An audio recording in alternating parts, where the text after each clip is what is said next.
Right, okay, so it's the F column that we're looking at to pick the lowest. There's always one item in there, so I'm going to pick A and mark it as number one pick. Right, so I'm going to see how much it would cost me. So I'm not looking at the heuristics.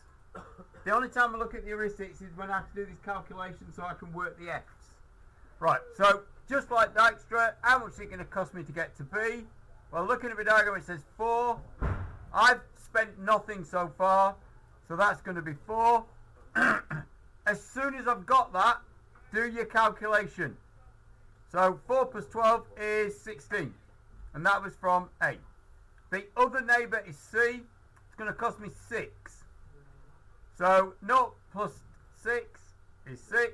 As soon as I've got that, I can add that to the heuristic to get the F cost. So 6 plus 10 is 16. Parent A.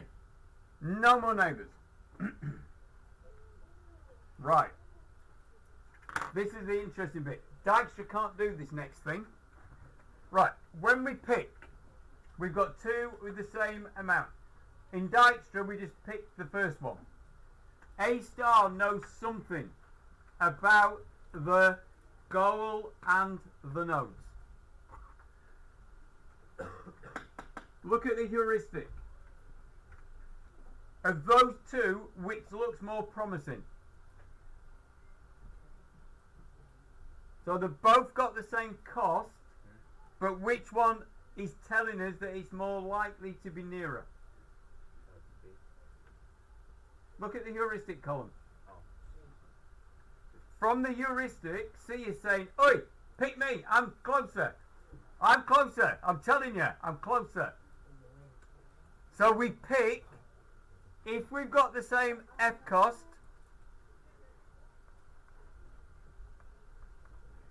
look at the heuristic.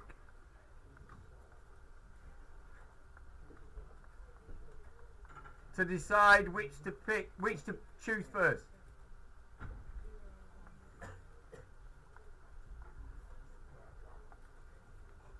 Okay, so in this case, I'm going to pick C because it's got a lower heuristic. It's telling me it's nearer. So I'm going to believe it because I'm A star and that's what I do. Right, so we pick C. It's got 2 neighbours. A neighbour A which has gone, so we can ignore that. But it has got this other neighbour E. Right, so let's have a look. It says it's going to cost 7. So it's 7 plus whatever we've spent already. So C is 6. So 7 and 6 is 13. Now I've got a G cost. I can add it to the H to work out the full cost. So 13 plus 6 is 19. And that was from parent C. No more neighbours. Right, looking down my F list for the next iteration, I've got a 16 and I've got a 19. So I'm going to pick the 16, so B, because it's cheaper. Right, B's got 3 neighbours. A, which is gone, so we can ignore that. It's then got a neighbour D. So if we look at D, it's going to cost me 5. So it's already cost me 4. So 4 plus 5 is 9. That is... Oh, look what I've gone and done there. Anyone spot the mistake I made in this diagram? Something I said you will make.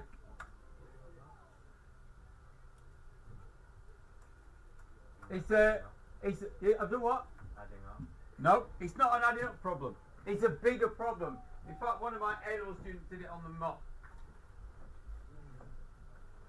It was with the Dijkstra, but it's the same mistake. And it's a mistake that's so easy to do, which is why I made it. What were the neighbours of C? C was the second one I visited. Oh, okay. What have I done? I put it in the D row. Ah, so easy to do. So that's going to break this whole thing. But I spotted it, which is why you do have to look back. So that information should have been 6 plus 7, 13, which gave us a cost of 13, and that was from C. Okay, so when I pick this, I shouldn't have picked B.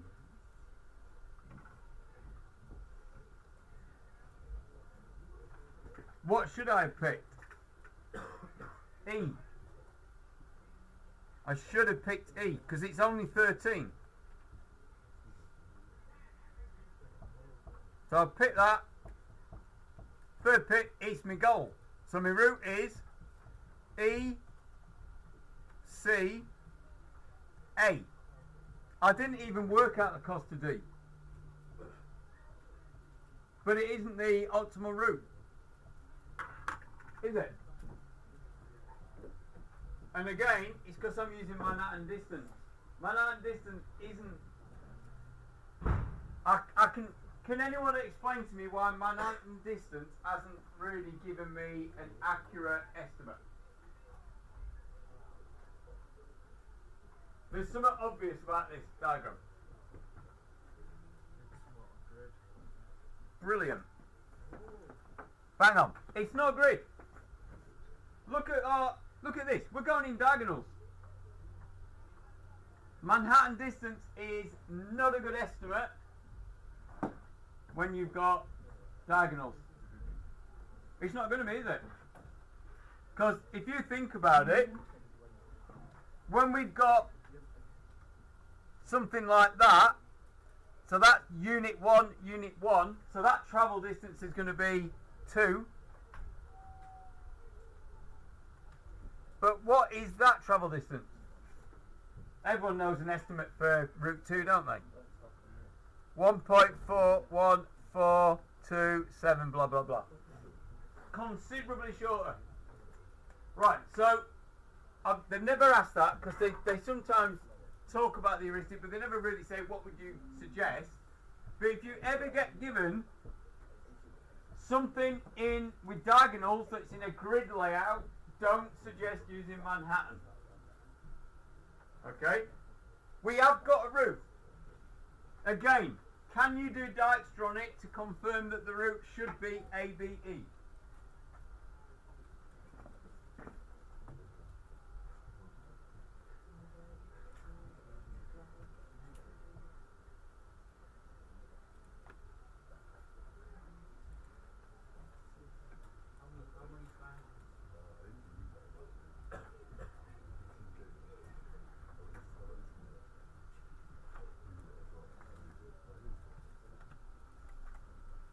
So, same thing again, but just ignore. Why does it keep doing that?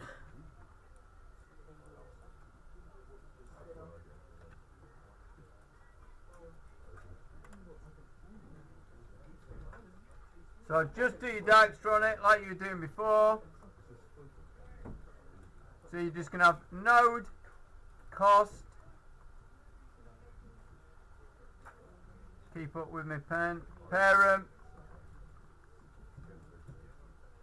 A, B, C, D, E.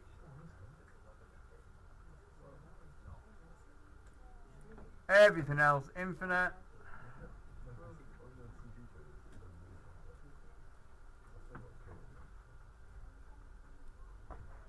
And you just ignore the heuristic. What's quite interesting, you can make A star do Dijkstra by setting the heuristics to 0. So it doesn't get any help. And it turns out, even though Dijkstra was invented first, A star is the super algorithm. Dijkstra is just a version of A star with no heuristic value, which is quite weird. There are loads of pathfinding algorithms. There's one called B star, never looked at that one. But there are several. I think there's an A star as well, which is a bit weird. Maybe that's where Michael Gove got his idea for the thing he never introduced. Because that's what they were going to do. They were going to do A stars and A triple stars for GCSEs, but they decided what they'd do is they'd chain it up on its head and have 1 to 9 instead to confuse the hell out of everybody. And still confuse the hell out of everybody. What is a C equivalent to? Is it? Initially it was a 4 and then they push it up to a 5, don't they? What's quite amusing is when we used to have GCSE grades, we converted them to numbers anyway. And the C was a 5. So it's even more confusing to everybody in education when they come up with these stupid numbers. What, a GCSE? Yeah. Yeah. Well, it would be a fail at higher tier. But most of the students now, but yeah, considered a fail. C was the lowest pass. Right, okay, so just whipping through this one. So, pick A, neighbours of A. So, B is 4 away. C is 6 away. Running again. Oh, make sure I close it off. Right, pick again. I'm going to pick B because it's shorter. Right, neighbours of B. A's gone. D's a further 5. So D is going to be 9 from B. E is 8. So that is 12 from B. No more neighbours. Running again. I've got everything available now to pick. So we've got 6, 9, 12. So it's going to be 6. So I'm going to pick C. Neighbours A gone. Neighbour E. Let's see if it's cheaper. So 6 plus 7 is 13. No, it's not cheaper. End of iteration. Let's start again. Going to pick D. Right, D's got 2 neighbours. B's gone. E's still available. So it's cost me 9 so far. Another 6 is 15. That's more expensive than what's already there. So no more to do. And then we end up picking the goal. So the route was E from B from A. And it cost 12. Which was better than A star. But A star did find a route. So both of these algorithms are suitable if you need to find a route. Dijkstra will get the optimum, but it might take a long time doing it. A star will get the optimum if you've got a great heuristic or a suitable heuristic. Euler or Euler's method is better if you're doing diagonals with straight routes between nodes. If you're in a grid structure, Manhattan is more realistic and estimate. Okay, because you can't go unless you're in a big tank and you can drive through buildings. Huh? Right, okay, so